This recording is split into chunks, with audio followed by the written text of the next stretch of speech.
नमस्कार, मैं नीलन सिंह, योग इंस्ट्रक्टर, निरामिया योगा में आपका हार्दिक स्वागत है। आज की लाइफ़स्टाइल का या आज की जनरेशन की सबसे बड़ी समस्या और या कह लीजिए आम समस्या हो गया है हेयर फॉल और हेयर व्हाइट। तो हेयर व्हाइट का मेन रीज़न है पॉल्यूशन, पानी और अनहेल्दी डाइट, हमारी खराब लाइफ़स्टाइल, स्ट्रेस, ये सब की वजह से हमारा हेयर फॉल और हेयर व्हाइट की समस्या बहुत ज़्यादा बढ़ रही है, जो कि एक कम उम्र से ही बच्चों में देखने के लिए मिल रहा है।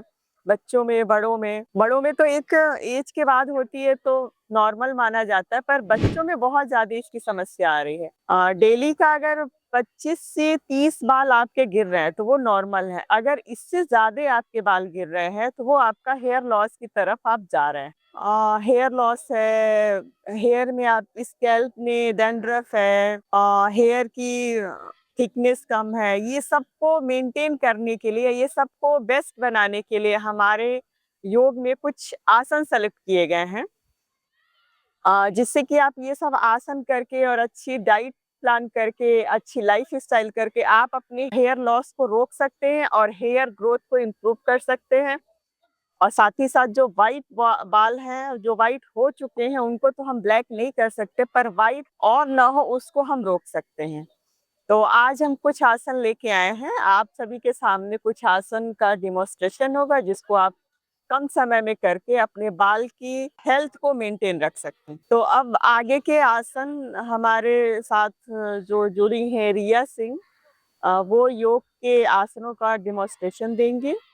तो हेयर लॉस के लिए सबसे पहला आसन है योग मुद्रा। योग मुद्रा में हम वज्रासन में बैठेंगे, दोनों पैर को मोड़ के और सर को जमीन पे रखेंगे, फोरहेड को जमीन पे रखेंगे और दोनों हाथ को पीछे पकड़ के ऐसे हम बैठेंगे। कम से कम 2 से 3 मिनट इस आसन में हम बैठेंगे। इस आसन का मेन रीज़न है कि आपके ब्लड फ्लो को ब्रेन तक पहुँचाना, जिससे कि हमारा स्ट्रेस को रिलीज़ करता है, साथ-साथ में ये हमारे ब्रेन को जितनी मात्रा में ब्लड सप्लाई चाहिए वो देने का काम करता है। तो कम से कम 2 से 3 मिनट इस आसन का अभ्यास करेंगे। अब इसी आसन के साथ-साथ हम आ जाएँगे भ्रू-नमन। भ्रू-नमन में हम सीधे खड़े हो जाएँगे घुटने के बल खड़े होके दोनों हाथ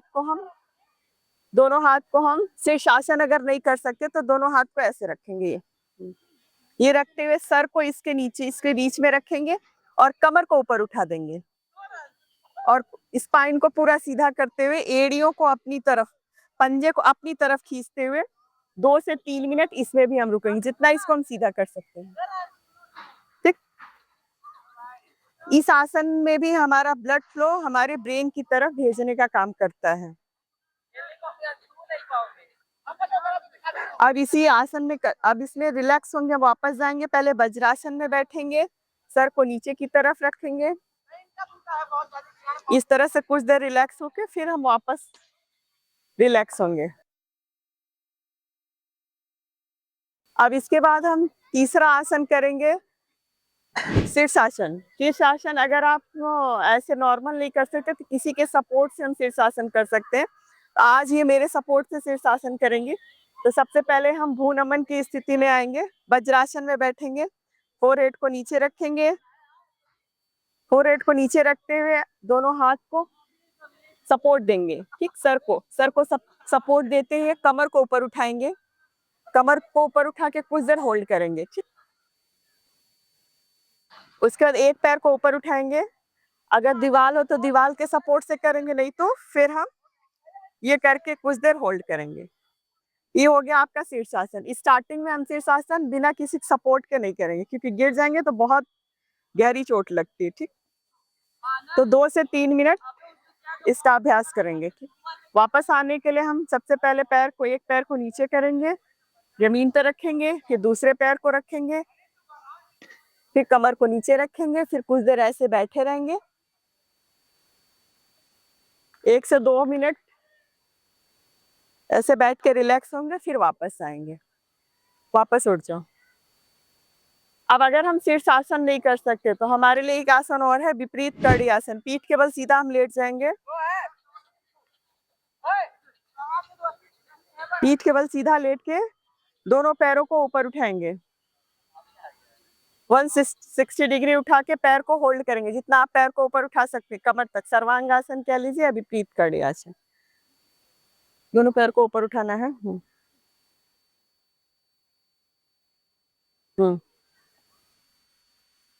सीधा सीधा दोनों पैर को ऊपर उठा के होल्ड करेंगे।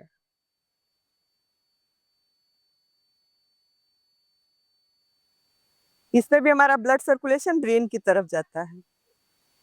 फिर वापस आएंगे, रिलैक्स होंगे, फिर पैर पूरा नीचे सीधा। विपरीत कड़ी आसन करने के बाद हम 2 से 3 मिनट योग निद्रा का अभ्यास करेंगे। दोनों हथेली, दोनों पैर हमारे सीधे रहेंगे, पैरों में आधे फीट की गैपिंग रहेगी दोनों पैर के पंजे में, हथेलियां ऊपर आसमान की तरफ, आंखें बंद, लंबी गहरी सांस लेंगे और छोड़ेंगे। कम से कम 10 से 20 सेकंड सांसों पे फोकस करेंगे। फिर ऊपर से नीचे अपनी बॉडी को पूरा वॉच कर एक बार पूरा अपनी बॉडी को देखेंगे मन की आंखों से। फिर देखते हुए कुछ देर ऐसे सांसों पे ध्यान देंगे, सांस लेंगे छोड़ेंगे, आती जाती सांसों पे ध्यान देंगे। फिर इसका दोनों पैर को हिलाएंगे, हथेली को रगड़ते हुए वापस बाएं करवट होके बैठ जाएंगे। अब आलती पालथी के मुद्रा में बैठ जाएंगे, वज्रासन या आलती पालथी। वज्रासन में बैठ जाइए, अगर यंग एज है तो वज्रासन का सेलेक्ट करिए, और नहीं तो फिर जिस आसन में आप कंफर्टेबल बैठ सकते बैठ जाइए। सारे आसन को करने के बाद हम कपालभाति का अभ्यास करेंगे। कपालभाति हमारे ब्लड को साफ करने का काम करता है और पूरा ब्रेन तक हमारे जो साफ या स्वच्छ ब्लड है उसको भेजने का काम करता है, बॉडी को डिटॉक्स करता है। चलिए, कपालभाति के लिए दोनों हाथ हथेली को अपने गोद में रखेंगे, नाक से दोनों नाक से हम सांस को छोड़ेंगे और पेट को पीछे खींचेंगे।